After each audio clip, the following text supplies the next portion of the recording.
Саламатсыздарбы, урматтуу Арай айылынын тургундары жана коноктору, урматтуу аксакалдар, аталар, урматтуу ага чыкчен апалар, ага ине карындаштар. Бүгүн ушу сиздердин айылыңыздарда кубанычтуу, сүйүнүчтүү күн болуп турат. Себеби мына жазылып турганда келечек жаштардын колунда дегендей, келечек буйруса ушу мына аркада турган жаштардын колунда да. Бирок ушулар үчүн мамлекет милдеттүү түрдө буларга билим берип, тарбия берип, окутуп, анан ушуларды бир уядан учуруш керек, ата-эне менен биргеликте. Мына 2 жылдан бери өзүңүздөргө белгилүү болгондой президентибиз өз убагында эң керектүү жарлыктарды кабыл алып берип атат да. Ушул аймактарды өнүктүрүү жылы деп 2018 жылда жарлык кабыл алып берди. Бирок көп ойлоду да, ушу 1 жылда эле ушул закон чыкса эле аймактар өнүгүп кетет экен деп. Бирок андай эмес. Ага чоң эмгектер керек да. Ар бир адам талыкпай ушу жарлыктын алкагында иштешибиз керек. Өнүккөн мамлекеттерде дагы бул 30 жыл, 40 жыл, 50 жыл ушундай жарлыктардын алкагында иштешет да. Мына быйылкы жылды дагы 2019 жылда урматтуу президентибиз мына аймактарды өнүктүрүү жана өлкөнү санариптештирүү жылы деп. Азыр жаңы заман, баардыгы ушул санариптештирүүгө жакшы көңүл бурулуп атат да. Анан аймак өнүккөндө кандай өнүгөт? Ушинтип бир чекеден жасалыш керек да, туугандар. Мына Кореяда деле, Туркияда деле бизге окшоп мамлекеттин экономикасы түшүп, анан бүт жаштары дүйнөгө, айрыкча Европаны, ушу Туркиянын бир жаш поколениясы кеткен да. Мына азыр 3-чү, 4-чү поколениясы келип, Турциянын экономикасын көтөрүп, Турция өнүккөн мамлекеттердин катарына кошулуп атат. Мына биздин да учубуз кура эмес экен.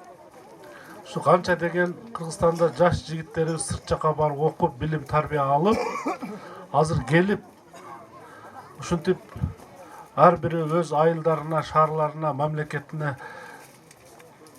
ишканаларды ачып, жумуш орундарын түзүп, анан ушундай кылып айылдарына келип жардамдарды берип атышат да.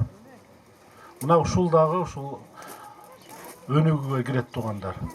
Буну биз ар бирибиз ушул жерде тургандар, ар бир айылдын жашынан карысына чейин ушундай болуп аткан иштерге көздүн карегиндей мамиле кылышыбыз керек. Баягы ашың болбосо да кашың болсун деп коет го. Кыргызда жакшы сөз бар. Ушундай чыгаан уулдарга келип бир арыкты тазалап берип атса дагы рахмат айланайын. Рахмат деп батасын берип аксакалдарыбыз жакшы сөзүн айтып, жаштарыбыз рахматты айтып койсо, ошо балдарга чоң дем күч болот да. Дагы келип ушундай иштерди жасагысы келет.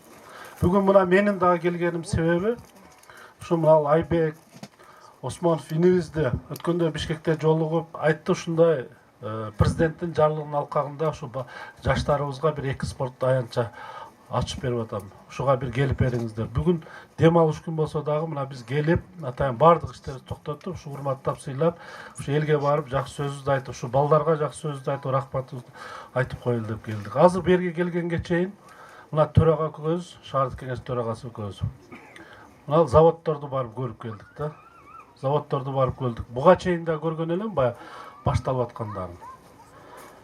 Азыр көрүп ичим жылып келди. Кудай буюрса биздин Ош шаарынын мына айрыкча Жапалак тургундарынын келечеги кең мына. Россия чет мамлекеттерге барбайсыңар мына. Үйүңөрдөн чыгып эле Кудай буюрса ушул жерде иштеп, ата-энеңердин астында үй бүлөңөр менен биргеликте ушул жерде тиричилик кыла турган мына шарттар түзүлүп атат да туугандар. Шаардык мэрия дагы ушул жигиттерди биз колдоп, мына ушул жерлерди бердик. Ушул элибизге жакшы жумуш орун түзүлсө экен деп.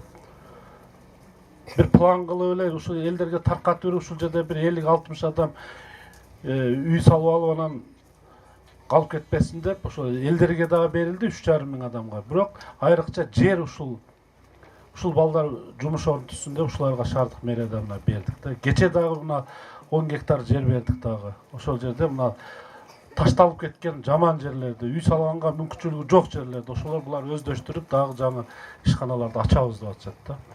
Мындай жигиттерди биз только колдошубуз керек туугандар. Мына Ош шаарынан ошогон жигиттердин көп чыгышын биз каалайбыз. Сиздердин айылыңардан ушундай жигиттердин чыгышын каалайбыз. Кудай буюрса мына дагы бир жер караштырайлычы, бир перерабатывающий, бара кайра иштетүүчү бир ишкана ачып бер деп атабыз да. Мына сиздердин дыйкандардын өндүргөн помидорун керек болсо жерге түшүп калган алмасын дагы ыргытпай ошол заводко барып тапшырыш керек да. Ошону сок кылып же болбосо бир консерва кылып туруп анан башка мамлекеттерге сатышыбыз керек. Мен кече Россияга, Турцияга барып келдим. Ошол жерде Россиянын ишкерлери менен жолугуп сүйлөшсөк, бизге кызыктар да, биздин сиздердин продукция экологически таза, ушундай биз кызыгып атабыз, алайлы деп атат. Ошого баардыгыбыз менен биргелешип комплекстүү иштерди алып барышыбыз керек да. Анан дагы бир жолу мен шаардыктардын атынан, шаардык мэриянын атынан ушул Осмоновдордун үй бүлөсүнө чоң ыраазычылык билдирем туугандар. Баягы кыргызда дагы жакшы сөз бар.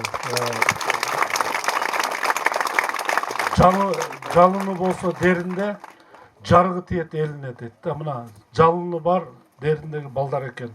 Ушундай балдарды өстүргөн ата-энесине дагы чоң ыраазычылык билдиребиз. Ушундай балдарды тарбиялаган, мына ушул жерде окуткан ага эжелер отурса керек. Силерге рахмат. Ушундай балдарды үй бүлөлөр тарбиялаган мына эл, сиздер отурасыздар, сиздерге рахмат. Дайыма ушундай айылда бүгүн мына кубанып сүйүнүп турасыңар дедик. Кубаныч сүйүнүчтөр сиздердин айылыңыздарда дайыма болсун да. Биз ушундай кубанычтуу, сүйүнүчтүү күндөргө гана келип, ушундай каалоо тилектерди гана айтканга келели туугандар. Ал эми ушул аянтча жакшылыктын аянтчасы болсун. Жакшылыктын башталышын болсун ушул жерде. Буга окшогон ачылыштар көп болсун.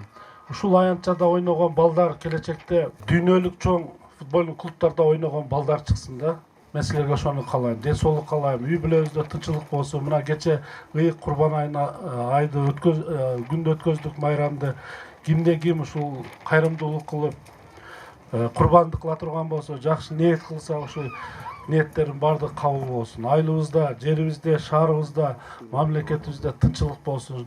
Мамлекетибиз өңгөн, өскөн мамлекеттердин катарына кошулсун. Шаарыбызда мына болгон аракетибизди мына шаардык кеңештин депутаттары турат, жетекчилер турат. Болгон аракетибизди ушул шаарды оңдоп, түздөп, шаар шаардай болсун деген мындай чакыруу менен иштеп атабыз да. Бирок оорураак болуп атат, бирок Кудай буюруп, Кудайым колдоп тура турган болсо, шаарды шаардай кылып оңдогонго аракет кылабыз туугандар. Ошон үчүн биз дагы эми кур келбей кичине подарка алып келдик эле. Бердиңерби? Ушул балдарга топ алып келдик. Ушул топту жакшы тээп ойнотуп мына баратасына деле сетка коюп туруп, бирок бул запас болсун, майлыбы?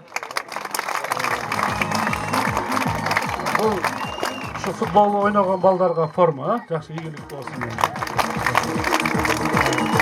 Рахмат көңүлдөрүңүздарга, дайыма жакшылыктар болсун, жакшылыктарда катташалы. Чоң рахмат.